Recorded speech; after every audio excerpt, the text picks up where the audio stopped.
નમસ્કાર વિદ્યાર્થી મિત્રો, બાળ સાયન્સ ભૌતિક વિજ્ઞાન ચેપ્ટર નંબર 2 સ્થિત વિદ્યુત સ્થિતિમાન અને કેપેસિટન્સનો આજે 18મો સેશન છે. આજે આપણે કેટલાક દાખલાઓની ચર્ચા કરવાની છે. જે લાસ્ટ સેશનમાં આપણે ટોપિક ભણી ગયા કેપેસિટરનું શ્રેણી અને સમાંતર જોડાણ, એના પર આધારિત આજના દાખલાઓ છે. બરાબર, ચાલો તો પહેલો દાખલો છે, એમાં સ્વાધ્યાયનો 2.6. દરેક 9 પિકો ફેરાડે કેપેસિટન્સ ધરાવતા 3 કેપેસિટરો છે. મતલબ કે અહીં આપેલા છે C1 બરાબર C2 બરાબર C3 બરાબર C બરાબર 9 પિકો ફેરેડ બરાબર 9 ગુણ્યા 10⁻12 ફેરેડ શ્રેણીમાં જોડેલા છે.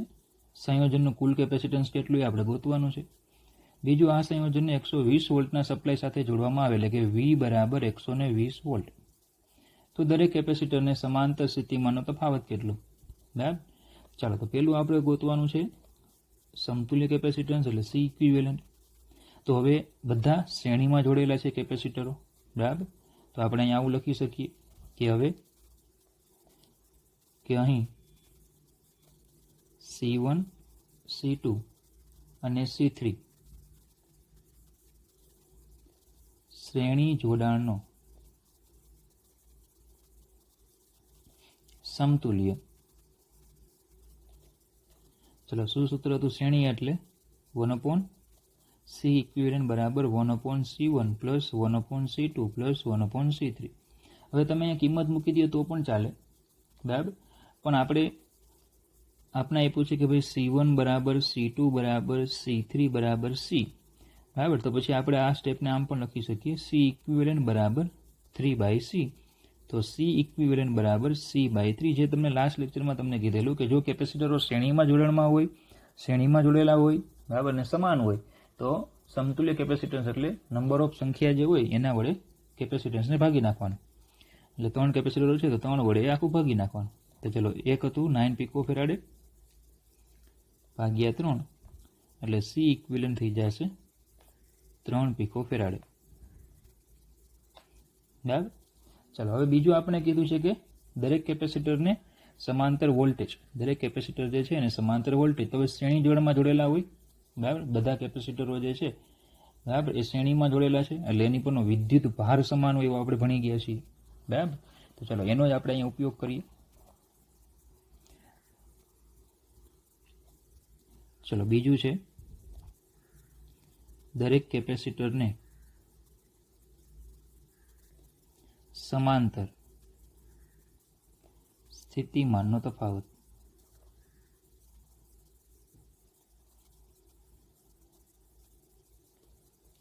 તો પહેલા તો 3 કેપેસિટરો શ્રેણીમાં જોડેલા છે. બરાબર, એટલે કેપેસિટન્સ સમાન છે તથા શ્રેણીમાં જોડેલા છે.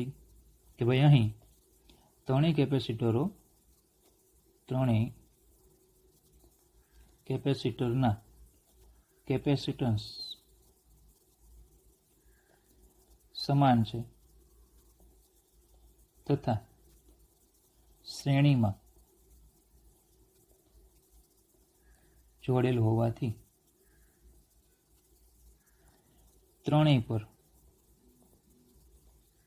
વિદ્યુતભાર સમાન થાય.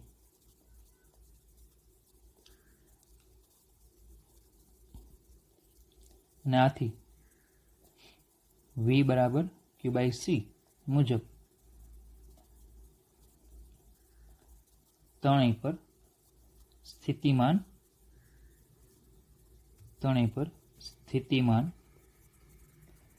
પણ સમાન થાય.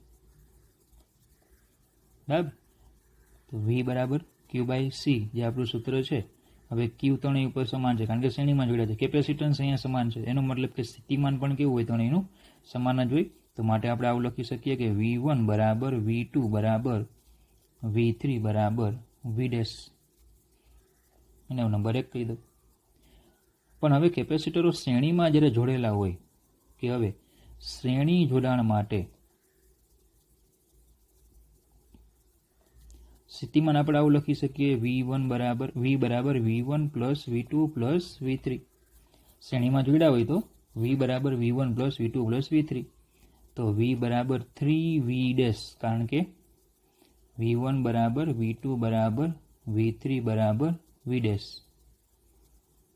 બરાબર, તો પછી વી ડેશ બરાબર 3/v, માફ કરજો, બરાબર 3v ડેશ, તો વી ડેશ બરાબર v/3, તો વી ડેશ બરાબર વી આપણને આપ્યા છે 120/3, તો આવશે વી ડેશ બરાબર 40 વોલ્ટ. તો માટે આપણે આવું લખી શકીએ કે V1 બરાબર V2 બરાબર V3 બરાબર 40 વોટ. તો આ થઈ ગયા ત્રણેય કેપેસિટરો પરનો સ્થિતિમાનનો તફાવત. સમતુલ્ય ગોતી લેવાનું છે, સિમ્પલ છે. બરાબર, અહીંયા કેપેસિટર માટે આ આપણને ખ્યાલ જ છે કે ભાઈ V બરાબર V1 + V2 + V3 આવે, પણ હવે Q સમાન છે, C સમાન છે, એટલે V પણ ત્રણેયમાં સમાન જ હોવાના, અને પરિણામે 3V ડેશ થાય, ટોટલ PD એટલે 3V ડેશ થાય. તો V ડેશ બરાબર V/3, તો V ડેશ બરાબર 120/3, એટલે V ડેશ બરાબર 40 વોલ્ટ. એટલે ત્રણેય પરનો વિદ્યુત સ્થિતિમાનનો તફાવત થઈ જશે 40 વોલ્ટ. ઓકે, ચાલો સેમ આવો જ બીજો દાખલો છે. ચલો 6.2.7 કે 2 પિકોફેરાડે, 3 પિકોફેરાડે અને 4 પિકોફેરાડે કેપેસિટરના 3 કેપેસિટરોને સમાંતરમાં જોડેલા છે. ચલો કેપેસિટરો હવે કેવા છે? સમાંતરમાં છે. તો ચલો પહેલાં તો અહીં C1 બરાબર 2pf 2 × 10⁻12 pf ફેરેડ, C2 બરાબર 3pf 3 × 10⁻12 ફેરેડ, C3 બરાબર 4pf 4 × 10⁻12 ફેરેડ. કુલ કેપેસિટન્સ કેટલું એ ગોતવાનું કીધું છે, અને સપ્લાય વોલ્ટેજ 100 વોલ્ટ હોય એટલે V બરાબર 100 વોલ્ટ હોય. બરાબર, 100 એટલે કે 10⁻2 વોલ્ટ. ત્યારે દરેક કેપેસિટર પરનો વિદ્યુતભાર કેટલો? તો આપણે આ વખતે દરેક કેપેસિટર પર વિદ્યુતભાર ગોતવાનો છે. તો ચલો પહેલું આપણે મેળવવાનું છે C ઇક્વિવેલન્ટ. ચલો પહેલું છે C ઇક્વિવેલન્ટ. તો ચલો કેપેસિટરો કેવા છે? અહીંયા સમાંતરમાં છે. તો કે હવે C1 C2 અને C3 ના સમાંતર જોડાણનો સમતુલ્ય કેપેસિટન્સ. ચલો C ઇક્વિવેલન્ટ બરાબર C1 + C2 + C3, સમાંતરનું સૂત્ર. તો C ઇક્વિવેલન્ટ બરાબર 2 + 3 + 4, તો C ઇક્વિવેલન્ટ બરાબર 9pf. બરાબર, તો આ થઈ ગયો સમતુલ્ય. ચાલો 9pf છે, તો આપણે આમ પણ લખી શકીએ C ઇક્વિવેલન્ટ બરાબર 9 × 10⁻12 ફેરેડ. પીએફમાં રાખો તોય ચાલે, ફેરેડમાં ફેરવી નાખો તોય ચાલે. ચાલો બીજું છે દરેક કેપેસિટર પરનો વિદ્યુત ભાર. ચાલો તો બીજું લઈશું, દરેક પરનો વિદ્યુત ભાર. ચલો ધારો કે Q1 Q2 અને Q3 એ અનુક્રમે C1 C2 અને C3 કેપેસિટરો પરનો વિદ્યુત ભાર છે.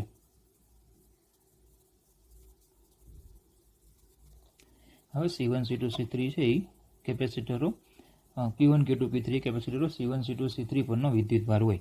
બરાબર, તો ચલો Q1 લખવું હોય તો Q બરાબર CV સૂત્ર, તો Q1 બરાબર C1V. બરાબર, સમાંતરમાં છે, સમાંતરમાં સમાન શું હોય? વોલ્ટેજ, આપણને ખબર જ છે. સમાંતર હોય, સમાંતરમાં V સમાન હોય અને શ્રેણીમાં Q સમાન હોય. બરાબર, એ આપણે ખ્યાલ છે. તો અહીંયા સમાંતર જોડાણ છે, તો સમાંતરમાં V સમાન હોય, તો Q1 બરાબર C1V. ચલો C1 કેટલા છે? 2 × 10⁻12 અને V છે 100 એટલે 10⁻2, એટલે થઈ જશે 2 × 10⁻10 કુલમ. ચલો સેમ એ જ રીતે Q2 બરાબર C2V. ચલો C2 છે 3 × 10⁻12 × 10⁻2, એટલે 3 ગુણ્યા 10⁻10 કુલમ. બરાબર ને સેમ એ જ રીતે Q3 C3V બરાબર. સી આપણે આપ્યા છે 4 ગુણ્યા 10⁻12 ગુણ્યા 10⁻2 એટલે થઈ જશે 4 ગુણ્યા 10⁻10 કુલમ. બરાબર. તો ચલો બે દાખલાઓ સરખા જેવા જ હતા.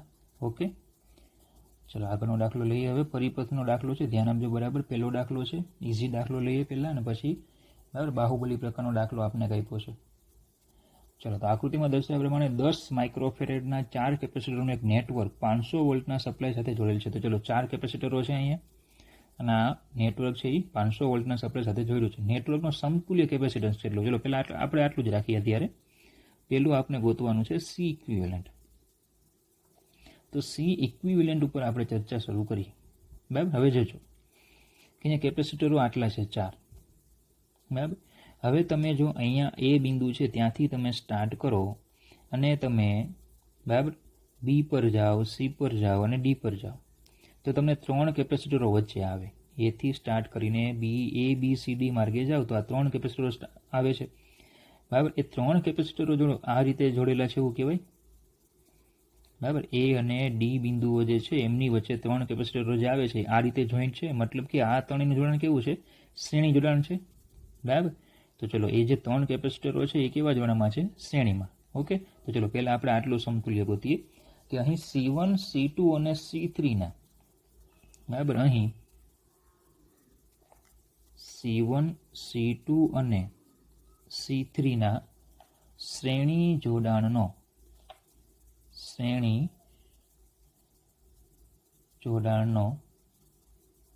સમતુલ્ય. ચલો એ 3 ભેગા થાય એટલે આપણે 9 કેપેસિટર આપે. એ નવા કેપેસિટરને આપણે C5 કહી દઈએ. C1 C2 C3 અને C3 ના શ્રેણી જોડાણનું સમતુલ્ય C5 હોય તો 9 આવે એને 9 ના આપી દેવાનું. કારણ કે 5 નંબર શું કામ આપ્યું? 4 નંબર સુધી તો સર્કિટમાં આવી ગયા. 4 નંબર સુધી સર્કિટમાં આવી ગયા એટલે આપણે શું આપી દેવાનું? 5મો. જેમ 9 બને નંબર 9 આપવાનો. 9 બનતું જાય નવો નંબર આપતો જવાનો. બરાબર. તો ચલો સમતુલ્ય સૂત્ર શું આવશે? 1/CS = 1/C1 + 1/C2 + 1/C3. ચલો 1/CS C5 = ચલો બધાના કેપેસિટન્સ સેમ જ છે 10 માઇક્રોફેરેડ. બરાબર. બધા જે છે એના કેપેસિટરો તો કેટલા છે? 10 માઇક્રોફેરેડ જ છે. ઓકે, એટલે એ તો બધા C1 બરાબર લખી નાખીએ આપણે અહીંયા. C1 બરાબર C2 બરાબર C3 બરાબર C4 બરાબર 10 માઇક્રોફેરેડ. 10 ગુણ્યા 10⁻6 ફેરેડ એટલે 10⁻5 ફેરેડ. બરાબર. તો ચલો ખાલી આપણે 10 જ લખીએ. તો ચલો અહીંયા 1/10 લખાશે. જો કે બધા સમાન છે એટલે તમે 3 વડે ભાગી નાખો તો પણ ચાલે, પણ હવે એક સ્ટેપ લખી દઈએ આપણે. એટલે આ 10/3 માઇક્રોફેરેડ થશે. બરાબર. C5 જે આપણને મળશે એ C5 આપણને 10/3 માઇક્રોફેરેડ મળે. બરાબર. ચલો તો હવે સમજો હવે સર્કિટ કેવી બનશે. સર્કિટને આપણે છે ને રિડ્યુસ પણ કરતી જવાની કે ભાઈ આ 3 કેપેસિટર પહેલાં તો આ જે વસ્તુ હતી એમ જ કેપેસિટર જે C4 હતું તે. બરાબર. અને એને જે આપણે વોલ્ટેજ જે 500 વોલ્ટ આપણે આપ્યા છે તે આ તો સેમ જ છે. હવે થયું શું કે આ 3 કેપેસિટર નીકળી ગયા, એની જગ્યાએ તમારે એક જ મૂકવાનું. કેટલું? 10/3 માઇક્રોવાળું. એટલે 3 કાઢી નાખવાના. એ 3ની જગ્યાએ હવે આપણે એક જ મૂકવાનું છે અને એ છે C5. આ રીતે જોઈન્ટ થશે. આજે આપણું એ બિંદુ ને આજે આપણું ડી બિંદુ હતા તે. ઓકે, તો ચલો ખ્યાલ આવી ગયો આટલો. તો હવે આપણે C5 અને C4 કેવા થઈ ગયા હવે? તો કે બંનેની એક એક પ્લેટ એ સાથે, બંનેની બીજી પ્લેટ ડી સાથે, એટલે આ સમાંતર થઈ ગયું. તો ચાલો હવે એનો સમતુલ્ય લઈએ કે અહીં હવે C4 અને C5 ના સમાંતર જોડાણનો સમતુલ્ય કેપેસિટન્સ સી હોય તો, હવે ચલો એને C6 નથી કહેતો કારણ કે હવે આ બે જાહે ને એટલે ખાલી એક જ વધે. છેલ્લું વધે આપણું સી હોય, સમતુલ્ય સી ઇક્વિવેલન્ટ. તો સી બરાબર C4 + C5. તો સી બરાબર C4 કેટલા છે? 10 અને C5 આવ્યા 10/3 એટલે C = 40/3 એટલે 13.33 માઇક્રોફેરેડ. ચલો, આ થઈ ગયો ઇક્વિવેલન્ટ. એટલે સર્કિટમાં બરાબર તમારે જોવું પડે કે કયા શ્રેણીમાં છે, કયા સમાંતરમાં છે, એ પ્રમાણે ગણીને ઇક્વેશન તમે મૂકીને આ રીતે સમતુલ્ય ગોતી શકો. બરાબર. ચલો, હવે બીજું છે દરેક કેપેસિટર પરનો વિદ્યુત ભાર શોધો. હવે સૌથી મહત્વનો છે ને આ બીજો વિભાગ જ છે. બરાબર. બીજું જે છે આપણે ગોતવાનું છે દરેક કેપેસિટર પરનો વિદ્યુત ભાર. હવે એના માટે છે ને કેટલાક મારા પોતાના પર્સનલ નિયમો છે વિદ્યુત ભાર ગોતવા માટેના. બરાબર. કે પહેલો પોઈન્ટ એવો છે, યાદ રાખવાના છે તમારે એ નિયમો. પહેલો પોઈન્ટ એવો છે કે સી ઇક્વિવેલન્ટ જેટલા સ્ટેપમાં મળે વિદ્યુત ભારની ગણતરીમાં તેટલા જ સ્ટેપ થાય. આ પહેલો નિયમ. સી ઇક્વિવેલન્ટ આપણે ગોઈતું કે નહીં, કેટલા સ્ટેપમાં આપણે મળ્યું, તો કે આ પહેલું સ્ટેપ લીધું ને આ બીજું સ્ટેપ લીધું, તો વિદ્યુત ભાર 2 સ્ટેપમાં મળી જવો જોઈએ. 2 જ સ્ટેપ થાય, ત્રીજું સ્ટેપ જ ન થાય. બરાબર. બીજું, સી ઇક્વિવેલન્ટની ગણતરી વિદ્યુત ભાર ગણવા માટે, અથવા તો આ રીતે લખીએ આપણે, વિદ્યુત ભાર ગણવા માટે સી ઇક્વિવેલન્ટની ગણતરીના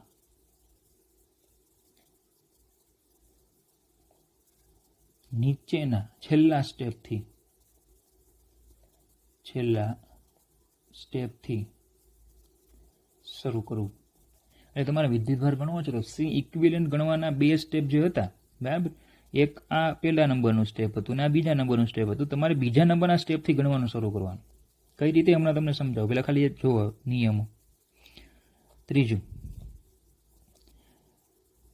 જે સમાન હોય તે પહેલા મળે. મતલબ કે શ્રેણી જોડાણ હોય તેમાં સમાન કોણ હોય, તો કે વિદ્યુત ભાર. તો વિદ્યુત ભાર હંમેશા પહેલા મળશે. સમાંતર જોડાણ હોય તો સમાન કોણ હોય, વોલ્ટેજ. તો વોલ્ટેજ પહેલા મળે. જે સમાન હોય તે પહેલા મળે અને નવા માટે મેળવવું સહેલું પડે. નવા માટે જે મળે ને એ સહેલું પડે. સમજો આ બધું શું ચાલે છે. આ બધા મારા ઘરના નિયમો છે વિદ્યુત ભારની ગણતરી કરવા માટેના. આ નિયમો તમારે યાદ રાખવાના છે. બરાબર. આ જે કંઈ પણ નિયમો છે એ નિયમો તમારે યાદ રાખવાના છે. હવે આને આપણે એપ્લાય કરતા શીખવાડું કઈ રીતે, તો જોજો. તો પહેલું સ્ટેપથી આપણે શરૂઆત કરીએ. પહેલું સ્ટેપ, ચલો, ક્યાંથી ગણતરી શરૂ કરવાની છે? કેપેસિટર્સમાં જેટલા સ્ટેપ હોય એટલા જ સ્ટેપ થાય, મતલબ કે આપણો જવાબ 2 સ્ટેપમાં પૂરો થાય. પહેલો નિયમ આ થયો. વિદ્યુત ભાર ગણવા માટે સી ઇક્વિવેલન્ટની ગણતરીના છેલ્લા સ્ટેપથી શરૂ કરું. ચલો, છેલ્લો સ્ટેપ આ છે કે C4 અને C5 ના સમાંતર જોડાણનો સમતુલ્ય કેપેસિટન્સ C છે. એટલે કે આપણે આવું લખી શકીએ કે અહીં C એ C4 અને C5 ના સમાંતર જોડાણથી બનતું હોવાથી તેના પરનું સ્થિતિમાન સમાન થાય.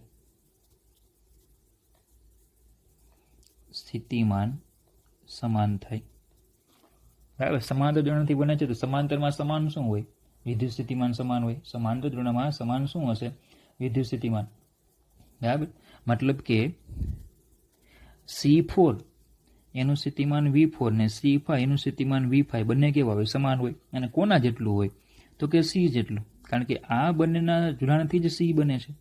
તો C ઉપર જેટલું સ્થિતિમાન હોય એ જ C4 પર હોય ને એ જ C5 પર હોય. જે આકૃતિ દોરેલી જ છે આપણે. બરાબર. કે ભાઈ આ બંનેનું સ્થિતિમાન કેટલું? 500 હોય, કારણ કે સમાંતરમાં છે. તો આ બંને ભેગા કરીએ બરાબર, અને આપણે એક જ કેપેસિટર બનાવીએ છીએ સી, તો જોડાણ તો એ જ ને, સમતુલ્ય અને 500 વોલ્ટ સાથે જ જોડવાનો હોય, એટલે એ બધા પરનું સ્થિતિમાન કેવું થાય? સમાન જ થાય, બરાબર. મતલબ કે વી ઉપરનું સ્થિતિમાન જે હોય, એટલે કે સી ઉપરનું જે સ્થિતિમાન હોય એ જ સ્થિતિમાન V4 અને V5 હોય. તો જો આપણે શું કીધું, જે સમાન હોય તે પહેલા મળે. જો સમાન શું હતું? સ્થિતિમાન સમાન હતું, તો સ્થિતિમાન પહેલા મળે. નવા માટે સહેલું પડે. નવું કેપેસિટર કયું બનતું હતું? સી. તો સી પરનો વોલ્ટેજ કેટલો છે?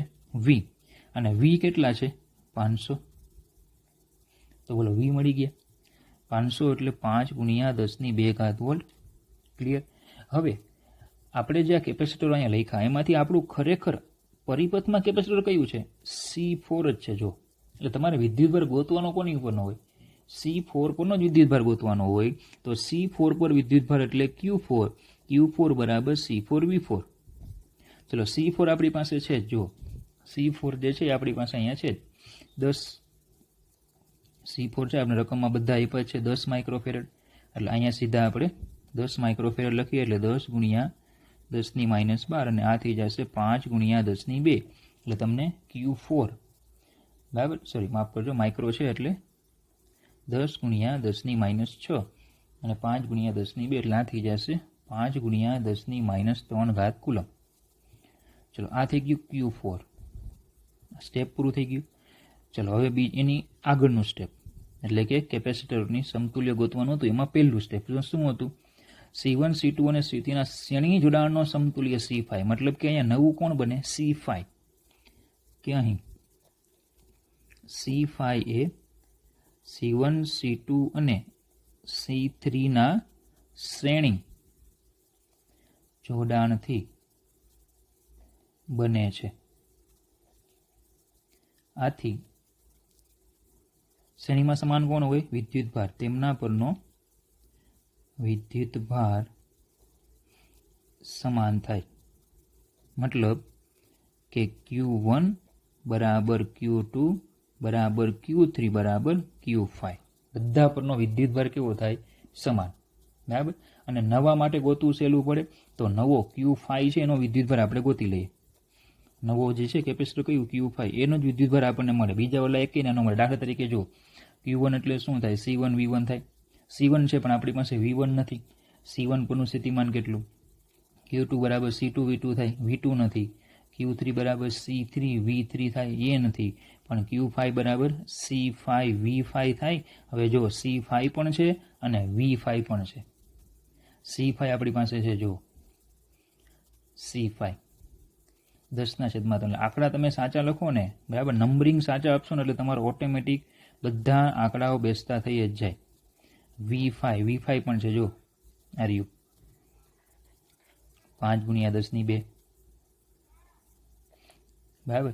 એટલે આ તમને મળી જશે Q5 જે છે એ તમને મળશે 1.666 × 10⁻³ કુલમ. બરાબર. તો આપણે લખી શકીએ અહીંયા કે Q1 બરાબર Q2 બરાબર Q3, કારણ કે કેપેસિટર આપણા 3 હતા, Q1 Q2 અને Q3. તો એ આવશે એપ્રોક્સિમેટલી 1.7 × 10⁻³ કુલમ. બરાબર. તો ટૂંકમાં તમારે શું કરવાનું છે? જે મેં સ્ટેપ તમને કીધા, આપણે બ્લુ કલરના જે સ્ટેપ લખ્યા, એ સ્ટેપ તમારે બરાબર તૈયાર કરવાના છે. બરાબર. એ સ્ટેપ જો તમને આવડશે ને તો પછી આ દાખલા ઇઝી થઈ જશે. બાકી દાખલા તમને અઘરા લાગશે. પરિપથવાળા વિદ્યુતભાર ગોતવાના છે ને, થોડાક મગજમારીવાળા દાખલા હોય, ખબર પડે. બરાબર. ચાલો, તો ક્લિયર થઈ ગયું આટલું? બરાબર. ચલો બાહુબલી દાખલો લઈએ આપણે. ધ્યાન આપજો. વધારાના સ્વાધ્યાયમાં 2.25 નંબરનો દાખલો તમને આપ્યો છે, અને બહુ મહત્વનો દાખલો છે. જૂના સિલેબસમાં ઘણી બધી વખત આ દાખલો પૂછાઈ પણ ગયો છે. જોજો શું છે. આકૃતિમાં દર્શાવેલ નેટવર્કનું સમતુલ્ય કેપેસિટન્સ ગોતો. કેટલી સિમ્પલ રકમ કહી દીધી કે તમારે સી ઇક્વિવેલન્ટ ગોતવાના છે. પેલું આપણે લઈ લઈએ સી ઇક્વિવેલન્ટ. બરાબર. હવે કોણ શ્રેણી, કોણ સમાંતર, એ બધું આપણે પરિપથમાં જોઈને જોવું પડે. બરાબર. તો હવે સમજો, પહેલાં તો આટલો વિભાગ જોવો. મને આટલો વિભાગ જે હું જોઉં છું, બરાબર, એ શ્રેણીમાં છે. આટલો વિભાગ છે કેવો છે? શ્રેણી જોડાણમાં આપને દેખાય છે. તો પહેલાં આપણે એની જ ચર્ચા કરી, એનો સમતુલ્ય ગોતી લઈએ. તો ચલો, કયા કયા કેપેસિટર છે? C2 અને C3. તો અહીં C2 અને C3 ના શ્રેણી જોડાણનો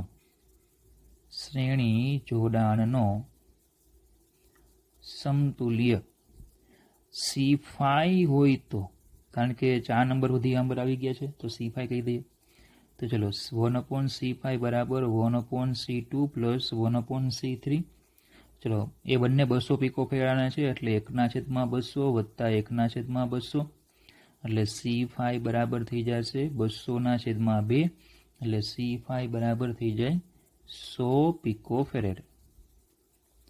મતલબ કે હવે આ બંને કેપેસિટર નીકળી જાય, એની જગ્યાએ હવે એક જ કેપેસિટર આવે એટલે હવે નવો પરિપથ આ રીતે બને. ચલો આ પહેલાં તો જે આપણું C1 છે તે બરાબર, અહીંયાથી આ બંને કેપેસિટર નીકળી ગયા, C2 C3 નીકળી ગયા, ત્યાં આપણે જોડી દીધું C5, આ આપણું C1. અને નીચે જે હજી C4 છે એ તો સેમ જ, C4 સેમ જ. અને અહીંયા છે બેટરી 300 વોલ્ટની. ચાલો હવે જો હવે પછીના સ્ટેપમાં કોણ શ્રેણી કોણ સમાંતર ગોતીએ. ચાલો આવો મેળવીએ કોણ શ્રેણી કોણ સમાંતર. બોલો શું આવશે? C1 અને C5 બંને સમાંતરમાં દેખાય. C1 અને C5 બંને કેવા દેખાયા? સમાંતરમાં દેખાય. C1 C5 બરાબર. તો ચાલો અહીં C1 અને C5 ના સમાંતર જોડાણનો સમતુલ્ય. ચલો હજી એક કેપેસિટર બાકી રહે છે એટલે નવું નામ આપું C6 બરાબર. સમતુલ્ય કેપેસિટર C6 હોય તો સમતુલ્ય કેપેસિટરને આપણે નામ આપી દઈએ C6. C6 હોય તો C6 બરાબર C1 પ્લસ C5. ચલો C1 કેટલા છે? 100 વત્તા C5 મળી ગયા 100, ટોટલ 200 એટલે C6 બરાબર 200 પિકોફેરાડે. ચલો મતલબ કે હવે આ બંને કેપેસિટરો પણ અહીંયાથી નીકળી જશે, આ બને છે ત્યાં નીકળી જશે, એની જગ્યાએ હવે એક જ આવશે. ચલો એટલે કે હવે એ બંનેને હું કાઢી નાખું, ત્યાં હું એક જોડી જાઉં C6 અને C4 તો ત્યાંનું ત્યાં જ બરાબર, એમાં કોઈ છેડછાડ નહીં. અને આ બેટરી 300 વોલ્ટ. બોલો હવે C4 C6, C4 ને જો C6 ને જો આ બંનેને જો કેવા દેખાય? સમાંતરમાં દેખાય? અરે ના, સમાંતરમાં નથી બરાબર. અરે આ બિંદુથી તમે સ્ટાર્ટ કરો, જો આ બિંદુ સુધી આવો, આ ખરેખર શ્રેણી છે બરાબર. ખરેખર આકૃતિ આ રીતે બને છે C4 C6 અને આ વિદ્યુત સ્થિતિમાનનો તફાવત. ખરેખર આની ઓરિજિનલ આકૃતિ જે છે ને આ રીતે છે. અહીંયાથી સ્ટાર્ટ કરો, બોલો એક જ માર્ક છે કે નહીં આ બરાબર. અથવા બંને કેપેસિટરની આ બંને પ્લેટ કોમન પણ જો અહીંયા બેટરી જોડી છે વચ્ચે, જો આવું હોત, જો આ રીતે હોત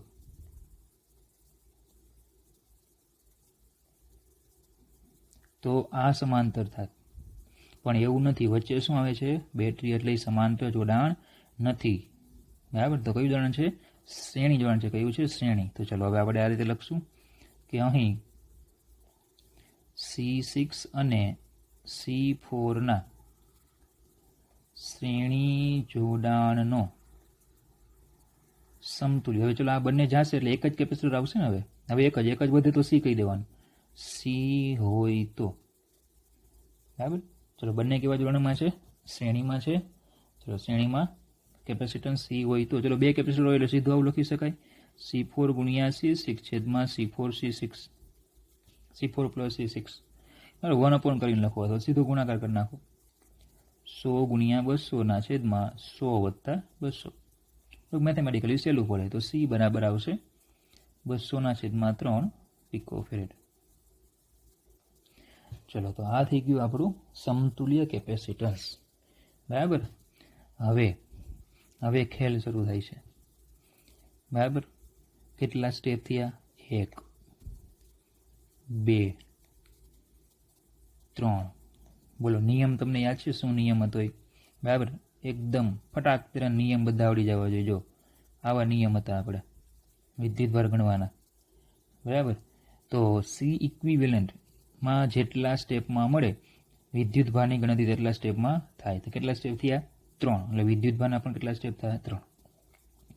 વિદ્યુતભાર ગણવા માટે સી ઇક્વિવેલન્ટની ગણતરીમાં છેલ્લા સ્ટેપથી શરૂઆત કરો. નંબર 3થી શરૂઆત થાય. 3, 2, 1. જે સમાન હોય તે પહેલાં મળે. શ્રેણીમાં વિદ્યુતભાર પહેલાં મળે, સમાંતરમાં વોલ્ટેજ પહેલાં મળે. નવા માટે શોધવું સહેલું પડે. બરાબર. તો ચલો આ નિયમો સાથે આપણે આગળ વધીએ અને મેળવીએ વિદ્યુતભાર. તો દરેક પરનો વિદ્યુતભાર. ચાલો તો પહેલું સ્ટેપ લઈએ. ચલો છેલ્લું શું હતું આમાં? તો કે નવું બને છે સી. C4 અને C6ના શ્રેણીમાંથી બને છે. તો ચલો આવું લખી નાખીએ કે અહીં સી એ C4 અને C6ના શ્રેણી જોડાણથી બનતું હોવાથી, શ્રેણીમાં સમાન કોણ હોય? વિદ્યુતભાર હોવાથી વિદ્યુતભાર સમાન થાય. મતલબ કે આ ત્રણેય પરનો વિદ્યુતભાર સમાન. Q4 બરાબર Q6 ને બરાબર Q. ત્રણેય પરનો વિદ્યુતભાર સમાન. ચલો નવા માટે મળે. નવું કોણ બને છે? સી. તો સી પરનો વિદ્યુતભાર એટલે Q અને Q બરાબર CB. ચલો Q બરાબર C એટલે સમતુલ્ય કેપેસિટન્સ 200/3. PF એટલે 10⁻12. અને વોલ્ટેજ કેટલા આપને આપ્યા હતા? જો વોલ્ટેજ આપને આપ્યા હતા 300. તો Q આપણને કેટલા મળશે? 2 × 10⁻8 કુલમ. ચલો આપણું ખરેખર ઓરિજિનલ કેપેસિટર આમાંથી કયું છે? C4 અને C6માંથી આપણું પરિપથમાં કયું છે? C4 જ છે ને. તો આપણે વિદ્યુતભાર ખાલી C4 નો જ લખવાનો હોય. તો Q4 અને બધા પર વિદ્યુતભાર તો સમાન જ છે. એટલે Q4 એટલે જ Q અને એટલે જ 2 × 10⁻8 કુલમ. Q4 એટલે જ શું થઈ જશે? Q બરાબર 2 × 10⁻8 કુલમ. ચલો આ છેલ્લું સ્ટેપ થઈ ગયું. સેકન્ડ સ્ટેપ લઈએ. ચાલો નવું કોણ બનતું હતું? જો બીજું સ્ટેપ જો C4 અને C5ના સમાંતરમાંથી C6 બને છે. નવું કોણ બને? C6. કે અહીં C6A. ચલો શેમાંથી બને છે? C6A જે છે બનતું હતું એ શેમાંથી બનતું હતું? તો કે C6 છે C1 અને C5ના સમાંતરથી બનતું હતું. C6 એ C1 અને C5ના સમાંતર જોડાણથી બનતું હોવાથી વિદ્યુત સ્થિતિમાન સમાન થાય. મતલબ કે V1 બરાબર V4 બરાબર V6. બરાબર. અને કોનું ગોતવું સહેલું પડશે? નવું કોણ બન્યું? Q6. એટલે કે V6 આપણે ગોતવો સહેલો પડે. V6. ચલો C બરાબર Q આવી તો V બરાબર Q/C. ચલો V6 Q6ના છેદમાં C6. V6 એટલે Q6ના છેદમાં C6. તો Q6ના છેદમાં C6. ચલો Q6 જો અહીંયા છે. Q6 બરાબર Q 2 × 10⁻8 અને C6 આપણને અહીંયા મળે છે જો 200. તો એ આવશે 200 × 10⁻12 એટલે V6 આપણને મળી જાય 100 વોલ્ટ. બરાબર. ગણતરી ચેક કરજો. 100 વોલ્ટ આવશે. ચાલો તો હવે કયું કેપેસિટર છે આપણું ખરેખર ઓરિજિનલ કેપેસિટરમાં છે કયું? C1. તો C1 પરનો વિદ્યુતભાર એટલે Q1. તો Q1 બરાબર C1 V1. બરાબર. ચલો C1 તો આપણી પાસે છે જ. C1 બરાબર કેટલા છે? જો બધા C1 જો C1 100 પિકોફેરાડે. એટલે અહીંયા થઈ જશે C1 100 × 10⁻12 અને V1 એટલે જ V6 કેટલા? 100. બરાબર. એટલે Q1 આપને મળી જશે અહીંયા. ચલો Q1 કેટલો આવશે? 10⁻8. આ Q1 થઈ ગયો. બરાબર. તો ચલો Q1 મળી ગયો આપણને પાછું અહીંયા. તો Q1 બરાબર 10⁻8 કુલમ. ચલો આ સ્ટેપ પૂરું. હવે પહેલું સ્ટેપ એટલે કે કેપેસિટરનું પહેલું, વિદ્યુતભારનું છેલ્લું. ચલો શું છે? જો નવું બને C5. C2 અને C3ના શ્રેણીમાંથી બને. નવું C5 બને. બરાબર. તો હવે C5A C2 અને C3ના શ્રેણી જોડાણથી બનતું હોવાથી વિદ્યુત ભાર સમાન થાય. મતલબ કે Q5 બરાબર એટલે કે Q2 બરાબર Q3 બરાબર Q5 વિદ્યુત ભાર સમાન હોય. નવા માટે ગોતવું સહેલું હોય. નવું કોણ બને? C5. તો C5 પણ વિદ્યુત ભાર એટલે Q5. Q5 એટલે C5 V5. ચલો C5 આપણી પાસે છે, જો ચેક કરો તો રસ્તામાં આપણે V5 ને ગોતતા આવશે. C5 છે 100 બરાબર. રસ્તામાં V5 ક્યાંક આવી ગયું છે, જુઓ તો C5 બરાબર V5. V5 પણ આપણે ક્યાંક મળી ગયું હોય. આમાં અહીંયા માફ કરજો, અહીંયા ભૂલ થઈ ગઈ હતી. આપણે C1 C5 અને C6 નો વોલ્ટેજ સમાન હોય એટલે V1 બરાબર આ V5 છે. V5 કેટલા? 100. તો ચલો C5 V5 C5 100 ગુણ્યા 10⁻12 અને V5 પણ 100 એટલે થઈ જાય 10⁻8 કુલમ. તો ચલો હવે આપણું ખરેખર કેપેસિટરમાં કયું છે? 2 અને 3 છે. એટલે કે આપણે લખાશે Q2 બરાબર Q3 બરાબર 10⁻8 કુલમ. બરાબર. Q2 બરાબર Q3 એટલે Q5 10⁻8 કુલમ. તો આ દાખલો બાહુબલી પ્રકારનો દાખલો છે. બરાબર. તમારે તૈયાર કરવો ખૂબ જરૂરી છે. 4 માર્ક્સમાં પૂછાય એવો મહત્વનો દાખલો. અને આ ખાસ આ નિયમો આ તમને કોઈ બુકમાં જોવા નહીં મળે. આ સ્પેશિયલ ફોર MK સર. બરાબર. કોઈ બુકમાં તમને આવા નિયમો જોવા મળશે નહીં. બરાબર. કાંઈ ન આવડે તો છેલ્લે નિયમો પકડી લેવાના, નિયમો પ્રમાણે દાખલો બનવાનો. પણ સમતુલ્ય કેપેસિટન્સ ગોતતા આવડતું હોવું જોઈએ. એના સ્ટેપ તમને આવડવા જોઈએ. એ સૌથી મહત્વનું. બરાબર. ચાલો આગળ જઈએ. ઉદાહરણ નંબર છે 2.8. ડાઇલેક્ટ્રિક અચળાંક K ધરાવતા દ્રવ્યના એક ચોસલાનું ક્ષેત્રફળ સમાંતર પ્લેટ કેપેસિટરની પ્લેટ જેટલું છે. મતલબ કે જે ડાઇલેક્ટ્રિક અચળાંક K ધરાવતું જે દ્રવ્ય છે એનું ચોસલું, એનું ક્ષેત્રફળ સમાંતર પ્લેટ કેપેસિટર છે એની પ્લેટ જેટલું જ લેવાનું. તેની જાડાઈ લેવાની 3.4. મતલબ કે જો આપણે આકૃતિ ડ્રો કરીએ તો આપણે આ રીતે મળશે. એ ધારો કે આ છે આપણું સમાંતર પ્લેટ કેપેસિટર. હવે એની અંદર આપણે મૂકવાનું છે એક ચોસલું.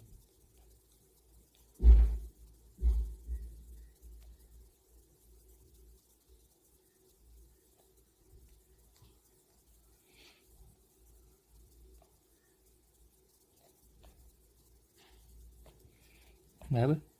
તો આ થઈ ગયું કેપેસિટન્સ. અહીંયા પ્લસ વીજભાર હોય, અહીંયા માઇનસ વીજભાર હોય. બંને પ્લેટ વચ્ચેનું અંતર છે D. અને અહીંયા આપણે જે ચોસલું મૂક્યું એનો ડાઇલેક્ટ્રિક અચળાંક છે K અને એની આ જાડાઈ છે 3/4D. બરાબર. જાડાઈ કેટલી છે? 3/4D. તો આ કેટલી વધશે? D/4 વધશે ને. બરાબર. જે બાકીની વધશે કેટલી વધશે? D/4. ઓકે. ચલો હવે જો D બે પ્લેટ વચ્ચેનું અંતર છે. જ્યારે આ ચોસલાને પ્લેટો વચ્ચે દાખલ કરવામાં આવે ત્યારે કેપેસિટન્સમાં કેવો ફેરફાર થાય? એટલે કે આ ચોસલો આપણે દાખલ કર્યું તો એનું કેપેસિટન્સ કેટલું થાય આપણે ગોતવાનું છે. તો આનો દાખલો તમને આગળ પણ કરાવ્યો છે. બરાબર. આવી નોંધ તમને આગળ કરાવેલી છે. એ નોંધ પ્રમાણે આપણે આગળ વધીએ. ચલો તો ધારો કે ડાઇલેક્ટ્રિકની ગેરહાજરીમાં, ધારો કે ડાઇલેક્ટ્રિકની ગેરહાજરીમાં કેપેસિટન્સ C0 ε0A/d થાય. ડાઇલેક્ટ્રિક અહીંયા હાજર ન હોય. બરાબર. તો કેપેસિટન્સ કેટલું થશે? ε0A/d. બરાબર. એને કહી દઉં હું નંબર 1. એને C0 કહી દઉં ને આ નંબર 1. હવે આકૃતિમાં દર્શાવ્યા મુજબ ડાઇલેક્ટ્રિકની હાજરીને કારણે હવે આકૃતિમાં દર્શાવ્યા મુજબ ડાઇલેક્ટ્રિકની હાજરીને કારણે સમગ્ર કેપેસિટરને C1 અને C2 કેપેસિટન્સ ધરાવતા કેપેસિટરમાં વિભાજિત કરી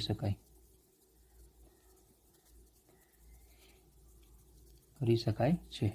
મતલબ કે જે અહીંયા ડાઇલેક્ટ્રિકની હાજરી હોય, ડાઇલેક્ટ્રિકની હાજરીને કારણે તમે જે આખું કેપેસિટર છે એને C1 C2 માં વિભાજિત કરી શકો, કારણ કે આપણે ભણી ગયા છે ડાઇલેક્ટ્રિકની હાજરીને કારણે કેપેસિટન્સ બદલાય, બરાબર। તો આનું કેપેસિટન્સ ધારો કે C1 આટલા વિભાગનું, અને આટલો જે વિભાગ છે એનું કેપેસિટન્સ હું C2 કહી દઉં, તો મારે C1 C2 ના સૂત્રો લખવા હોય તો C1 બરાબર હું આવું લખી શકું, ε0A બાય 3/4D, એટલે એ થઈ જશે 4 ε0A બાય 3D, અને C2 લખવા હોય તો ε0A બાય D/4, એટલે એ થઈ જશે 4 ε0A બાય D, બરાબર। હવે ε0A બાય T ને આપણે શું કીધું, C0 કીધું, તો આને કહેવાય 4/3C0 અને આને કહેવાય 4C0, બરાબર, કારણ કે એક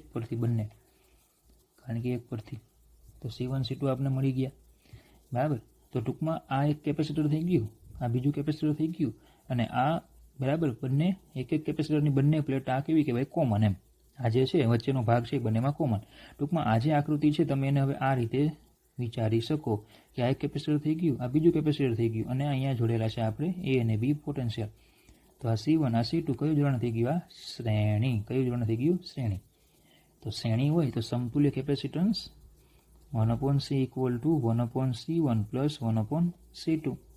તો ચલો 1/C = ચલો C1 કેટલા આવ્યા, 4/3C0, અને બીજું यहाँ पर जो अँ जरा भूल थी कि C1 है एमां तो डाइलेक्ट्रिक है ने, एटले एमां बराबर आपणे शुं लखी शकशुं, K ε0A/D, बराबर। भूल थी गई त्यां जरा, C1 जे छे एमां डाइलेक्ट्रिक है ने, आमां तो डाइलेक्ट्रिक है એટલે K લખવો પડે, बराबर। તમને याद છે सूत्र આપણે શું ભણી કે C बराबर ε0A/D शून्य अवकाश હોય ત્યારે, तो जो संपूर्ण डाइलेक्ट्रिक હોય तो C बराबर K ε0A/D લખાય, बराबर। तो K ε0A/D ની જગ્યાએ 3/4D, એટલે આ થઈ જશે 4/3 K ε0A/D, मतलब કે 4/3 KC0, बराबर। K एक बाकी रही गयो तो ત્યાં, तो ये थी जैसे 4/3 KC0, बराबर, प्लस 1/4C0, कारण के ये तो शून्य अवकाश ज छे, आमां अहींया तो शून्य अवकाश हवानुं माध्यम छे એટલે 4C0, बराबर। चलो आने आपणे आ रीते लखी सकीए 1/C = 1/4C0 कॉमन काढी लईए, એટલે એ લખાશે 3/K + 1, बराबर। तो 1/C = 1/4C0 3 + K/K, तो C = 4K/K + 3 C0 व्यस्त लई लईए એટલે આ રીતે આપણને કેપેસિટન્સ મળે, બરાબર। તો ફરીથી આ રીતે પ્લેટ છે, આખું કેપેસિટર છે, બરાબર। એનો 3/4 માં 3/4D જેટલો વિભાગ એ અન્ય દ્રવ્ય ભરી દઈએ, ડાયલેક્ટ્રિક ભરી દઈએ, એટલે આટલા વિભાગનું કેપેસિટન્સ C1 થઈ જાય K ε0A/D, D ની જગ્યાએ 3/4D, અને C2 ε0A/D, D ની જગ્યાએ D/4, બરાબર। બંને કેવા, શ્રેણીમાં, તો સમતુલ્ય લઈ લેવાનું, C 1/C બરાબર 1/C1 + 1/C2, બરાબર। કિંમત મૂકો એટલે જવાબ, બરાબર। તો આજે આટલું જ રાખીએ।